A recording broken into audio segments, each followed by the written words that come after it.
आदिकाल से अखिल विश्व को जीवन प्रदान करने वाली इस माँ भगवती भारती वीणावादिनी माँ शारदा की असीम अनुकंपा से भाई गिरिराज व्यास की पुस्तक पारीक वंश भास्कर का आप सभी महत्वपूर्ण व्यक्तित्वों की महनीय उपस्थिति में लोकार्पण हुआ है। मैं श्री गिरिराज जी व्यास से निवेदन करूंगा, आप आगे आए और अपने उद्बोधन से हमें लाभान्वित कराओ।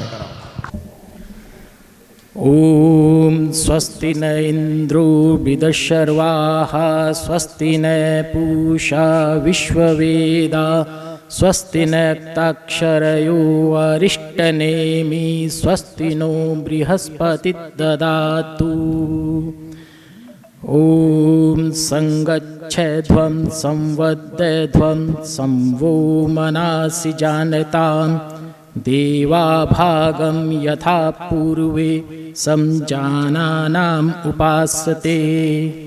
सूर्यो आत्मा जगत् अस्तु सूर्यो आत्मा जगत् अस्तु।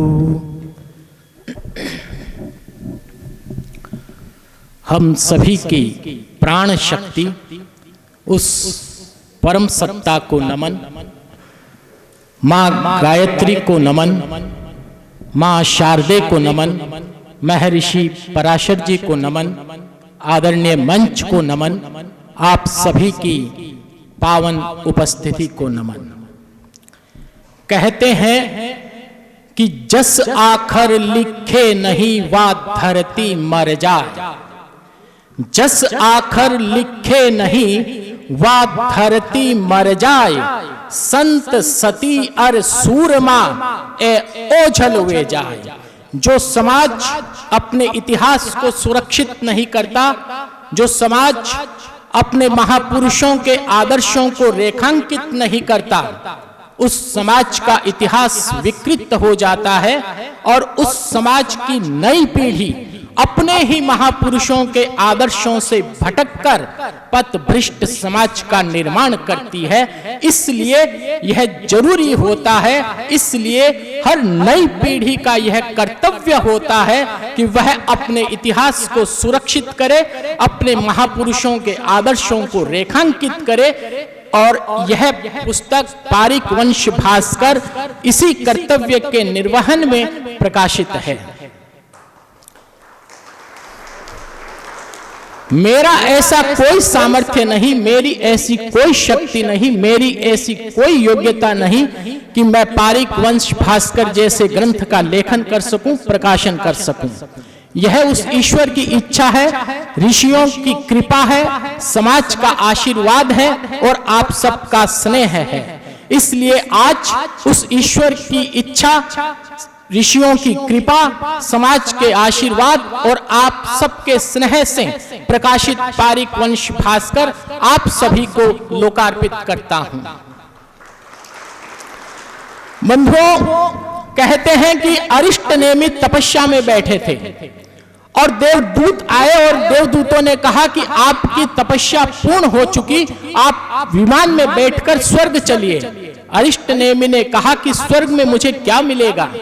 देवदूतों ने कहा कि स्वर्ग में जिस भोग की आप आकांक्षा करेंगे वही भोग आपको उपलब्ध हो जाएगा। अरिष्ट नेमि ने फिर प्रश्न किया कि वो भोग मुझे कब तक मिलते रहेंगे? देवदूतों ने कहा कि इस धरती पर जो आपने अपने तप से पुण्य अर्जित किए हैं, उन पुण्यों का हर भोग के साथ क्षरण होता जाएगा, पुण्य क्षीण होते जाएंगे और जब आपके सारे पुण्य क्षीण हो जाएंगे तब आपको स्वर्ग से निकाल दिया जाएगा।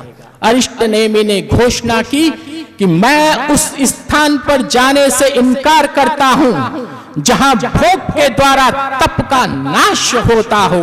वो स्वर्ग भी भोग भूमि है और ये धरती तपोभूमि है बंधुओं। और इस तपोभूमि पर हमारे ऋषियों ने, मुनियों ने, साधुओं ने, संतों ने, तपस्वियों ने अपने तप के माध्यम से हमें जो दिया है वो सारी सृष्टि में अद्वितीय है। और उस अद्वितीय में इस पारीक समाज के ऋषि मुनियों ने हमें जो दिया है वह उल्लेखनीय है, वह गौरवमय है। हमारे यहाँ एक परंपरा मानी जाती है, व्यास परंपरा। हर चतुर्युगी के द्वापर में एक वेद व्यास होते हैं और वो हमारे साहित्य को, हमारी ज्ञान राशि को व्यवस्थित करते हैं।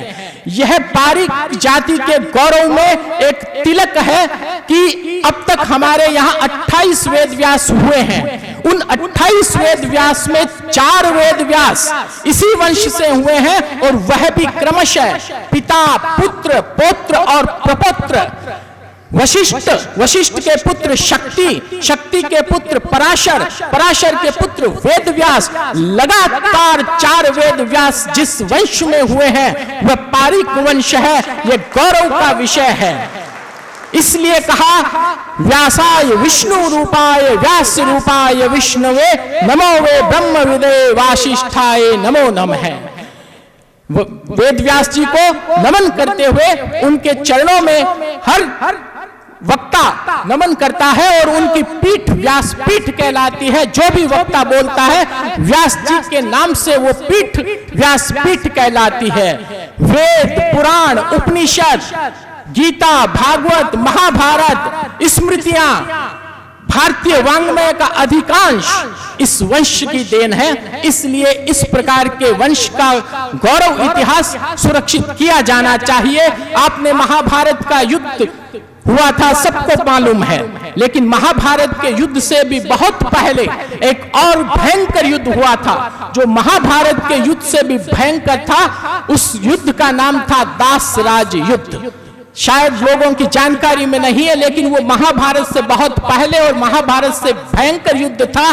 भारत का सबसे भयंकर युद्ध माना जाता है दासराज युद्ध, जिसमें एक तरफ 10 राजा थे और एक तरफ सौदास अकेला था। लेकिन उस अकेले की तरफ वशिष्ठ मुनि हो जाते हैं और वशिष्ठ मुनि के पुत्र इतने मंत्रों में सशक्त थे कि उन्होंने अपनी मंत्र शक्ति से इंद्र को वो उठा लाए थे और अपनी आहुतियां लेने के लिए उसे विवश कर दिया था और उस सौदास को 10 दासराज युद्ध में विजयी बना दिया था। यह इतिहास इस वंश से जुड़ा है जो एक अनूठा इतिहास है। और एक और इतिहास, विशेष इतिहास वायु पुराण के प्रमाण से, ब्रह्मांड पुराण के प्रमाण से, जो हमारा 10वां अवतार होगा, कल की अवतार होगा, उसके लिए भी पाराशर्य होना लिखा गया है। यह गौरवमय इतिहास है और यह गौरव अपने प्रसन्नता के लिए, अपनी बाँछें खिलाने के लिए नहीं है। यह गौरव इसलिए है कि यह हमें जिम्मा भी देता है।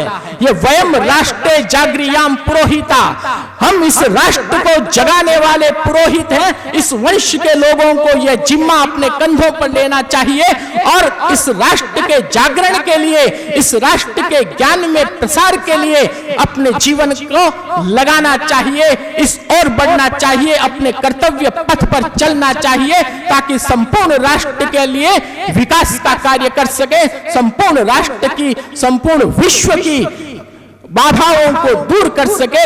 यह जिम्मा भी इस प्रकार के ग्रंथ, इस प्रकार के ऋषियों की जानकारी हमें देते हैं।